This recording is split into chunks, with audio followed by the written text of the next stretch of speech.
আসসালামু আলাইকুম। লামিনাস রেসিপিতে আপনাদের সবাইকে স্বাগতম। আবারও হাজির হয়ে গেলাম নতুন এবং মজাদার একটি রেসিপি নিয়ে। আজ আমি আপনাদেরকে ছোট মাছ রান্না করে দেখাবো। এভাবে ছোট মাছ রান্না করলে বাসার সবাই খেতে খুব পছন্দ করবে। আশা করছি আমার আজকের রেসিপিটি আপনাদের সবার কাছে ভালো লাগবে। ভালো লাগলে প্লিজ ভিডিওতে লাইক, কমেন্ট, শেয়ার এবং আমার চ্যানেলটি সাবস্ক্রাইব করে পাশে থাকবেন। তবে চলুন দেখে নিই কীভাবে তৈরি করতে হয় এই মজাদার রেসিপিটি। ছোটো মাছ রান্না করার জন্য আমি এখানে ছোটো মাছগুলোকে নিয়ে নিয়েছি আর এগুলো কেটে ধুয়ে পরিষ্কার করে নিয়েছি। এর সাথে আছে পেঁয়াজ কুচি, বেগুন, আলু আর কাঁচামরিচ। তবে চলুন সরাসরি রান্নায় চলে যাই। রান্নার জন্য চুলায় আমি একটি প্যান বসিয়ে নিয়েছি এবং তাতে দিয়ে দিচ্ছি 2 টেবিল চামচ পরিমাণ সরিষার তেল। আজকে রান্নাটা আমি সরিষার তেল দিয়ে করছি। সরিষার তেল দিয়ে রান্না করলে কিন্তু এটা খেতে অনেক মজার হয়।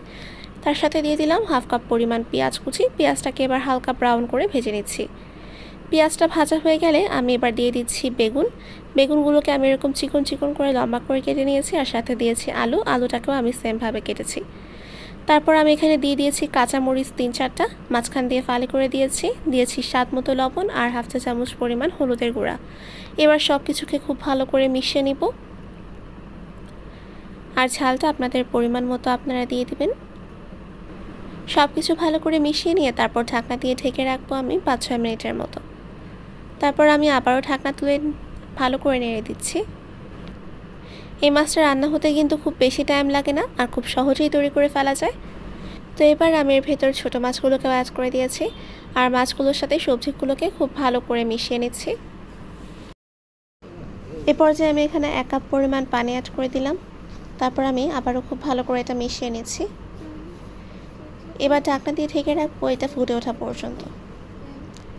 দেখুন এটা কিন্তু ফুটতে শুরু করেছে। খুব ভালো করে এবার একটু নেড়ে চেড়ে নিচ্ছি। আর এই পর্যায়ে আমি এখানে অ্যাড করে দিব টমেটো। টমেটোগুলোকে আমি একটু লম্বা সাইজ করে কেটে নিয়েছি আর আমি এখানে ছোট 2টা টমেটো নিয়েছি। তারপর আমি আবারও এটাকে ঢাকনা দিয়ে ঢেকে রেখেছিলাম কিছুটা শুকিয়ে নেওয়ার জন্য। আর দেখুন আমার রান্নাটা কিন্তু প্রায় হয়ে এসেছে। এ পর্যায়ে আমি এখানে ধনেপাতা কুচি দিয়ে দিলাম 2 টেবিল চামচ পরিমাণ। আর এই পর্যায়ে আপনাদের লবণের প্রয়োজন হলে স্বাদ বুঝে কিন্তু লবণটাও অ্যাড করে দিবেন। তারপর খুব হালকা করে একটু নেড়ে দিচ্ছি। আমি এটাকে আবারও 5 মিনিট মতো ঢাকনা দিয়ে ঢেকে রাখবো। আর দেখুন আমার রান্নাটা কিন্তু একদমই হয়ে গিয়েছে। আমি এটাকে এরকম একটু নরম থাকা অবস্থা দিয়ে নামিয়ে ফেলবো। তবে চলুন একটি সার্ভিং ডিশে সার্ভ করে আপনাদের সাথে শেয়ার করি। আর এরই মাঝে কিন্তু আমাদের ছোটো মাছ রান্নাটা একদমই হয়ে গিয়েছে।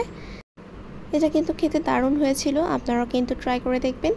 আমার আজকের রেসিপিটি কেমন লাগলো অবশ্যই কিন্তু কমেন্ট করে জানাবেন। রেসিপিটি ভালো লাগলে প্লিজ ভিডিওতে লাইক, কমেন্ট, শেয়ার এবং আমার চ্যানেলটি সাবস্ক্রাইব করে পাশে থাকবেন।